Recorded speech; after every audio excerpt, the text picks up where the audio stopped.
E aí, vamos? Tema de agora, órgãos da OAB. Então, venham comigo, gente. Olha só. Nos termos do artigo 45 do Estatuto, artigo 45 do Estatuto,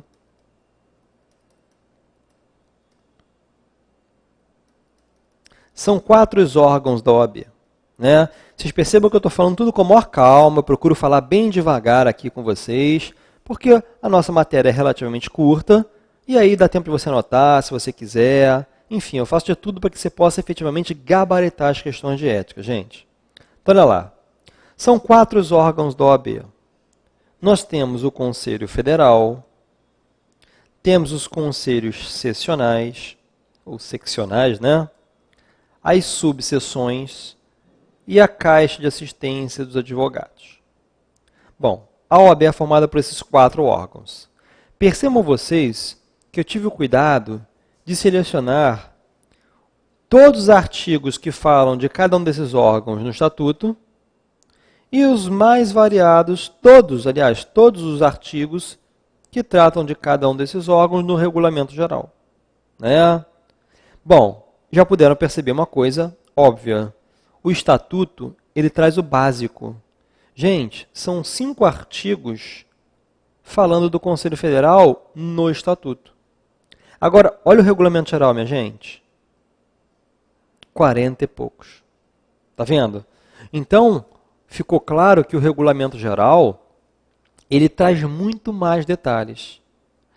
E eu acredito, assim, eu acho realmente que é uma injustiça muito grande com o candidato quando eles fazem uma questão exigindo a decoreba do Regulamento Geral. Porque, olha só, para vocês terem uma ideia, vem para cá. O Conselho Federal da OAB, que é o órgão supremo, e daqui a pouco a gente vai passar a estudá-lo, esse Conselho Federal, ele é formado por 27 delegações de 3 advogados, temos os ex-presidentes, nós temos o presidente, o vice-presidente, o secretário-geral, o secretário-geral adjunto, o tesoureiro, cada um por si, e também a diretoria por completo. Nós temos o órgão especial, nós temos o órgão pleno, nós temos a primeira, a segunda e a terceira câmaras do Conselho Federal. Gente, imagine que cada uma dessas pessoas ou departamentos tem 10, 15 competências diferentes.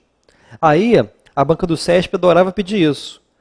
A quem compete julgar recursos sobre orçamentos e contas na OAB? É a terceira Câmara.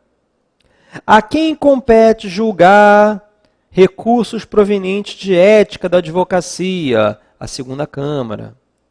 A quem compete, a FGV chegou a pedir isso. A quem compete decidir sobre a venda de bens móveis na OAB? A diretoria e a presidência. Tá vendo? Então eu exigia que você decore 20 competências, 15 de cada um desses departamentos ou órgãos. Realmente, eu acredito que a pessoa não... Realmente ninguém precisa saber disso para exercer advocacia. Uma coisa é você fazer uma prova de ética, né, com perguntas referentes às prerrogativas, o que você pode fazer, as infrações disciplinares, né? Enfim, saber o que você pode fazer, o que você não pode fazer, o que você tem garantido pelo estatuto, o advogado empregado, né? Aí realmente é aquilo que a gente precisa saber para a prática, né? Porque é bem provável que até o próprio examinador não consiga decorar isso tudo. Na hora de elaborar uma questão dessa, ele vai consultar o Regulamento Geral, né? Teve uma pergunta na prova do ano passado, com base em que ato normativo é criado um novo Conselho Sessional da OAB? É através de resolução do Conselho Federal. Está no artigo 46 do Regulamento Geral. Mas, enfim, o que a gente vai saber disso para a prática? Não é? Mas, enfim, também não é sempre que eles cobram isso não, pessoal. Tivemos as últimas provas, né? As últimas 3 provas, assim, eles não pediram nada do Regulamento Geral. Né? Quer dizer, no 12º, no 13º, não pediram nada. No 11º também não. Tá? Mas, enfim, gente, vem para cá, vamos estudar cada um desses órgãos. Então, vamos primeiro estudar o Conselho Federal da OAB. O Conselho Federal da OAB, ele é o órgão supremo. O Conselho Federal é o órgão supremo da OAB. Ele tem como sede, como base territorial, a capital do país. Então, em Brasília, fica a sede do nosso Conselho Federal. E esse Conselho Federal, ele tem a sua composição explicada lá no artigo 51 do Estatuto. A sua composição no artigo 51 do Estatuto. E esse artigo 51 diz o seguinte: são conselheiros federais. São conselheiros federais. 2 pontos. Primeiro, são os integrantes das delegações de cada unidade federativa. E também são conselheiros federais os ex-presidentes do Conselho Federal. O que é isso, gente? Primeiro, são os integrantes das delegações de cada unidade federativa.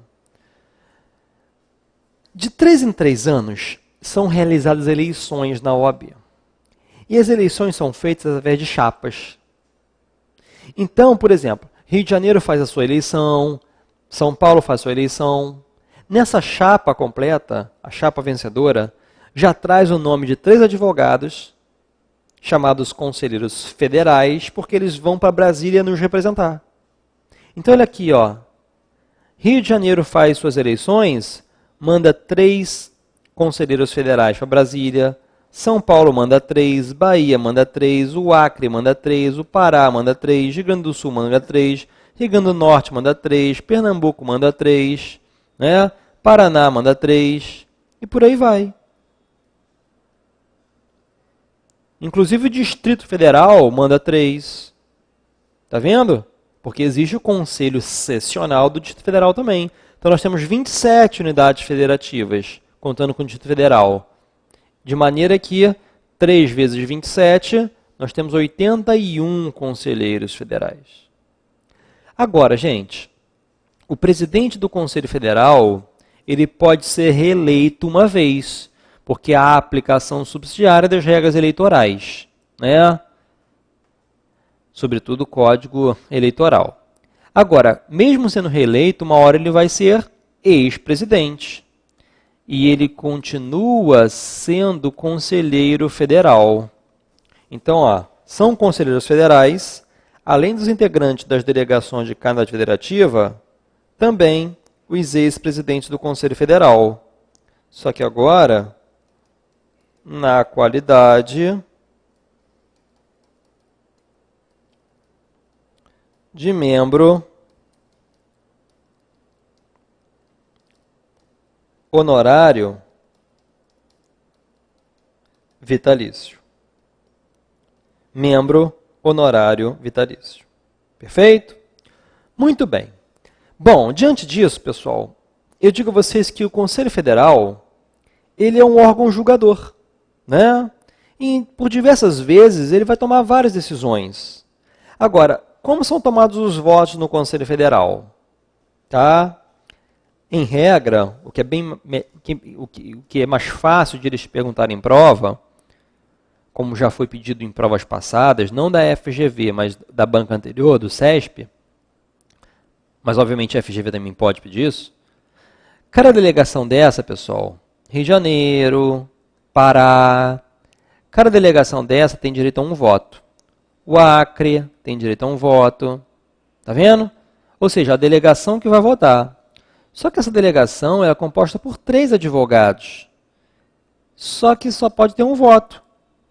Então esses 3 vão se reunir e aqui dentro eles vão decidir. Entre eles, pode dar 3-0 ou pode dar 2-1. tá? Enfim, gente, cada delegação tem direito a um voto. E esse voto é externado pelo voto da maioria dos seus integrantes. Tá bom? O voto é externado pela maioria dos seus integrantes. Muito bem. Vamos imaginar que determinada delegação...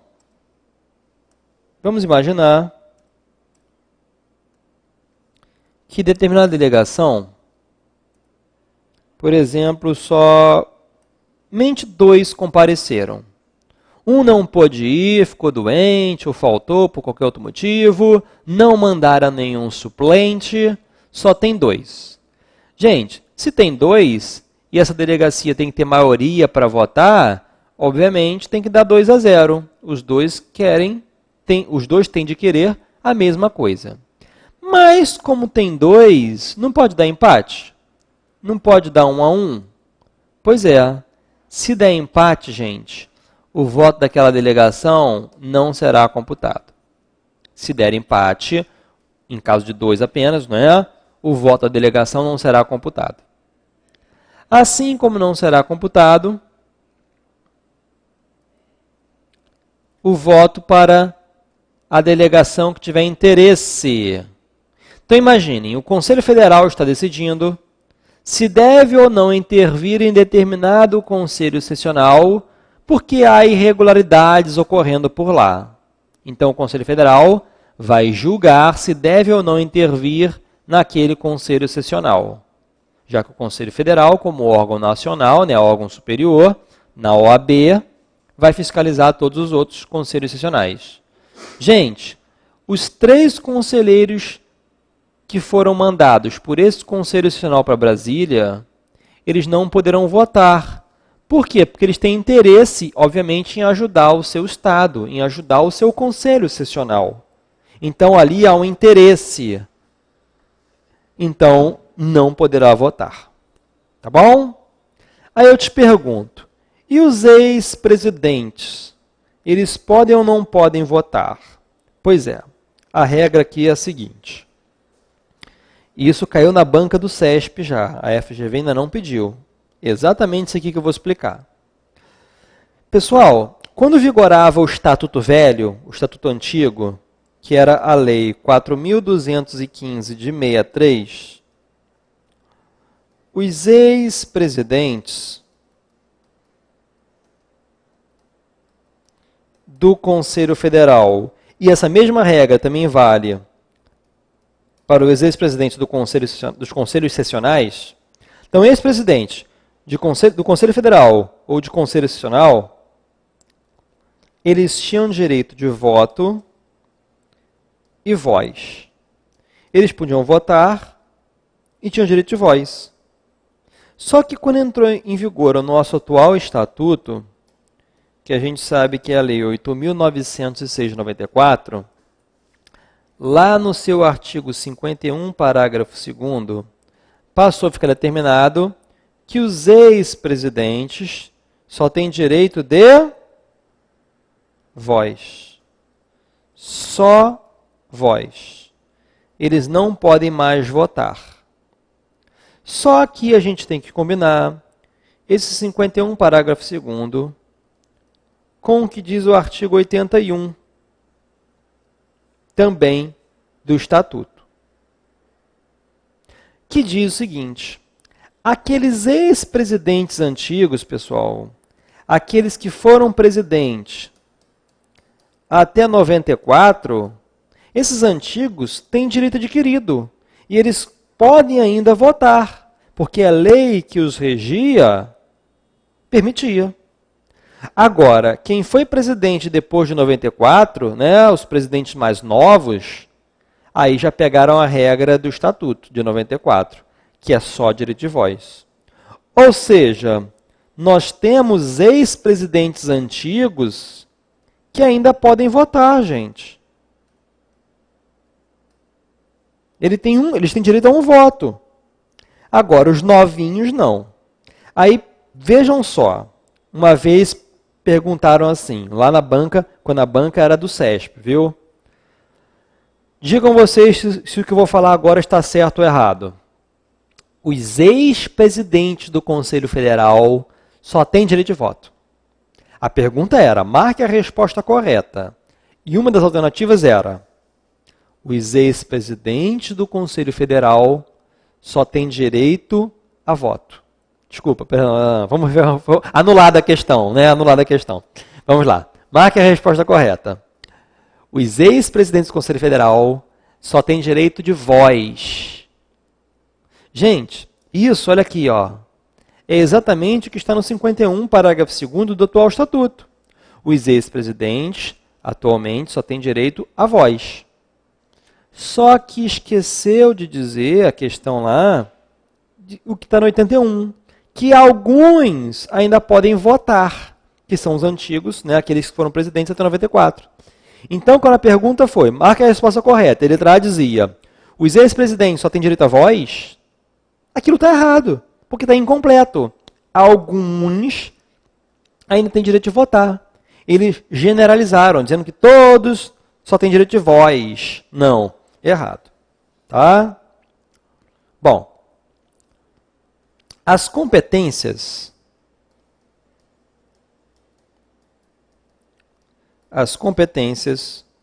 do Conselho Federal estão no artigo 54 do Estatuto.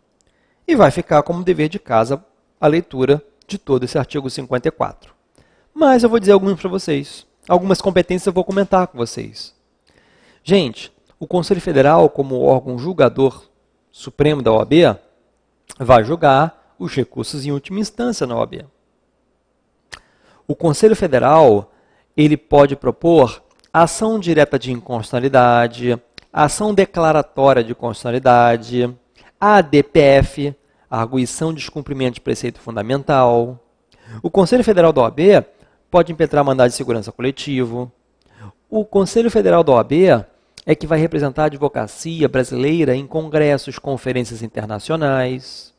O Conselho Federal da OAB vai elaborar aquela lista sêxtupla, né, o nome de 6 advogados, para que eles sejam encaminhados ao tribunal para o 5º constitucional, quando o tribunal for federal ou interestadual. Né? Porque se for TJ, o 5º constitucional do TJ, e quem faz a lista é o Conselho Seccional da OAB. Tá bom? E aqui, gente, e o presidente do Conselho Federal? O presidente do Conselho Federal, gente, ele também é conhecido como presidente nacional da OAB, hein? Isso pode cair na sua prova, presta atenção. O presidente do Conselho Federal é o presidente nacional da OAB. Bom, quando ele deixa de ser presidente, ele passa a ser um ex-presidente, a gente já comentou essa questão da votação. Agora, o presidente atual, ele pode votar? Pois é, gente. O presidente do Conselho Federal só vota se precisar para desempatar. Depois que todo mundo votou, as delegações, aqueles ex-presidentes antigos que podem votar, né?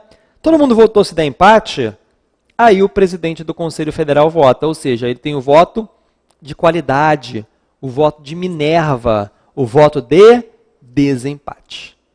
Tá bom? Vem para cá. Olha lá. Vamos estudar agora os conselhos sessionais.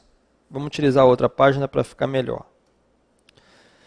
Então, já comentamos aqui sobre o Conselho Federal e vamos falar sobre os conselhos sessionais.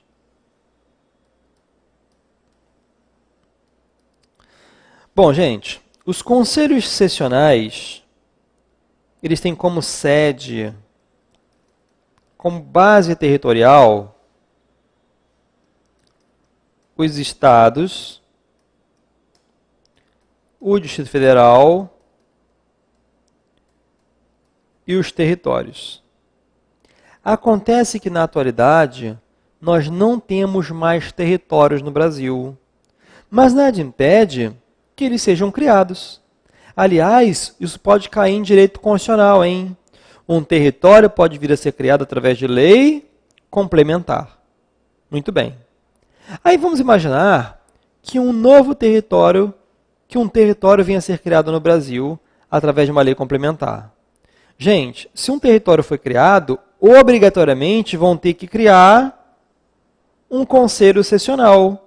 Porque o Estatuto diz que em todos os estados, no Distrito Federal e nos territórios, haverá conselhos sessionais. Muito bem. Sabemos que para criar um território, acabamos de revisar isso, pode cair em direito constitucional, é através de lei complementar.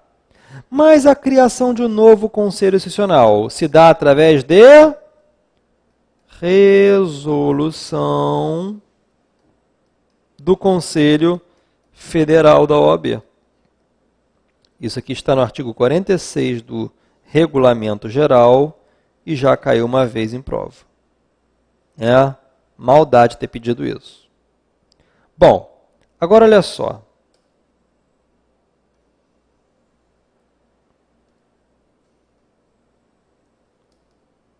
Deixa eu apagar aqui, porque eu vou precisar desse espaço. Bom, vejam só, gente. A composição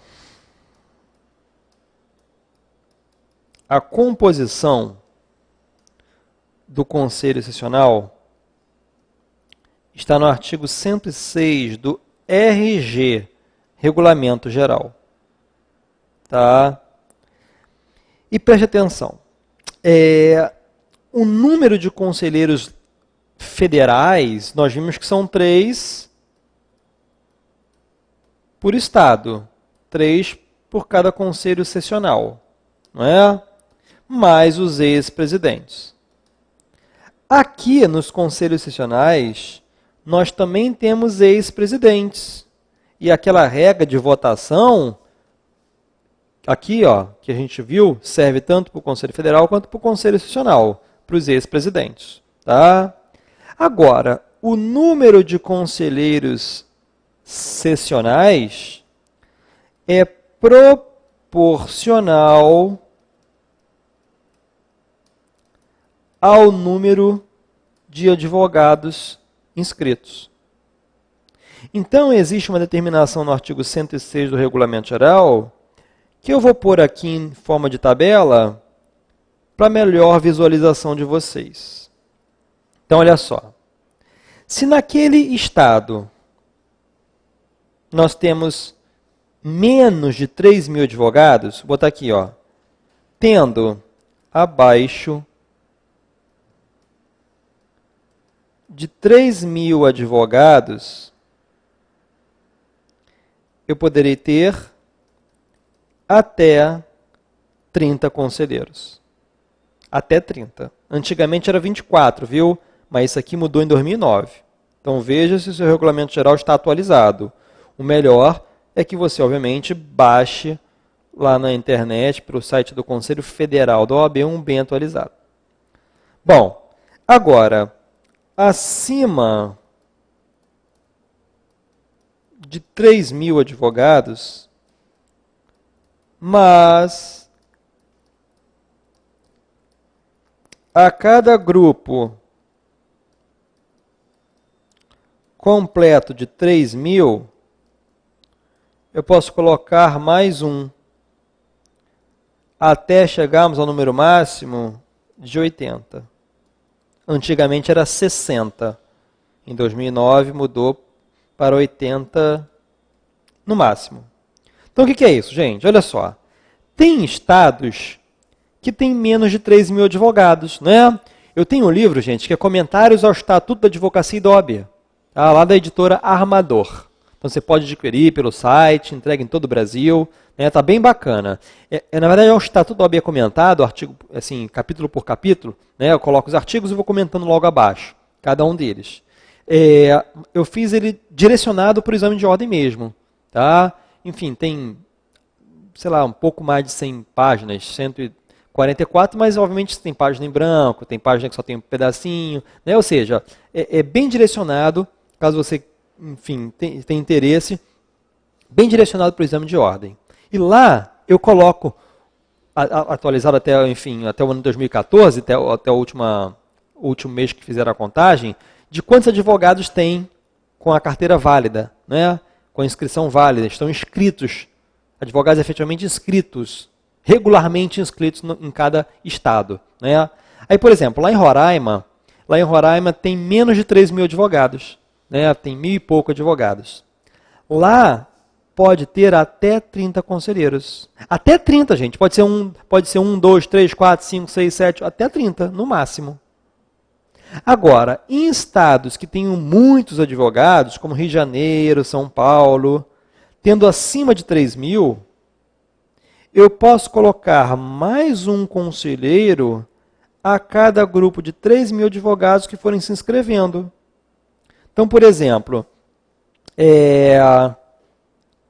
acima de 3 mil, o primeiro grupo completo de 3 mil é 6 mil. Aí eu coloco mais um. 9 mil, coloco mais um. 12 mil, coloco mais um. 15 mil, coloco mais um. E por aí vai. Tá vendo? Até um número máximo de 80, gente. 80 é o número máximo de conselheiros que pode ter num conselho sessional. Tá bom? Pode ser que tenha 1 milhão de advogados, mas no máximo 80 conselheiros. Certo? Muito bem. As competências dos conselhos sessionais estão lá no artigo 58 do Estatuto. Vamos comentar algumas delas. Gente, o Conselho Sessional, ele tem competência para elaborar aquela tabela de honorários advocatícios. Cada Conselho Sessional faz a tabela de honorários advocatícios válida para aquele estado. Compete a cada Conselho Sessional criar os outros 2 órgãos que nós vamos estudar já, né, no próximo bloco. As subseções e a Caixa de Assistência dos Advogados. É competência do Conselho Sessional criar. E se criou esses 2 órgãos, ainda pode fiscalizar. Tá vendo? E intervir, caso haja irregularidades. Compete ainda ao Conselho Sessional fazer a lista sêxtupla para o 5º Constitucional, quando for tribunal estadual. Agora, nessa lista sêxtupla, não pode ter nome de nenhum conselheiro ou dirigente da OAB. Tá bom? Depois, compete ainda ao Conselho Sessional, gente, funcionar como tribunal de recursos. Isso aqui é importante, vem para cá. Olha só. Isso que eu vou falar agora está no artigo 58, inciso 3º do Estatuto. Bom, as decisões tomadas, pessoal, preste atenção, pelo presidente do Conselho Sessional, ou a decisão tomada pela diretoria do Conselho Sessional, ou a decisão tomada pela diretoria de uma subseção, ou a decisão tomada pela diretoria da Caixa de Assistência dos Advogados, ou a decisão tomada pelo Tribunal de Ética e Disciplina, que é o nosso TED, né? Aliás, deixa eu dizer uma coisa, gente. O Tribunal de Ética e Disciplina não é um órgão da OAB, não. A gente viu que órgãos da OAB são só esses 4, ó. Conselho Federal, Conselhos Sessionais, subseções e a Caixa de Assistência dos Advogados, certo? Mas o Tribunal de Ética e Disciplina, ele é um departamento que existe obrigatoriamente em cada conselho sessional. Em todos os estados tem um TED. E ele serve, gente, para muitas coisas. Não é só para processar e punir o advogado, não. Serve para tirar dúvidas sobre ética da advocacia. Se você tem uma dúvida para sua prática, você pode fazer uma consulta ao Tribunal de Ética. Ele serve para conciliar advogados. Nós vamos estudar isso aqui com mais calma depois, quando a gente for ver o Código de Ética, tá? Que é daqui a pouquinho. Bom, então aqui, ó. As decisões tomadas pelo presidente conselho, diretorias e Tribunal de Ética e Disciplina, os recursos serão julgados em segunda instância pelo Conselho Seccional. E daqui ainda pode-se recorrer para o Conselho Federal. Para o Conselho Federal. Tá? Gente, pode parecer estranho, mas olha só, a decisão do presidente é revista pelo Conselho Sessional de onde ele é presidente. É porque a decisão monocrática dele, a decisão de uma pessoa só, é agora revista por um órgão colegiado. Tanto é que na sua prova pode ser pleno do Conselho Sessional ou simplesmente Conselho Sessional. Pode cair das duas formas. É porque o Estatuto fala Conselho Sessional, mas o Regulamento Geral, que explica melhor, fala que é o pleno do Conselho Sessional. Então, para a prova, tanto faz. Tá? É isso aí, essa é a hierarquia na OAB, os recursos daqui para lá, em última instância, o Conselho Federal. Tá bom? É isso aí. Vamos, então, continuar no próximo bloco falando sobre subseções.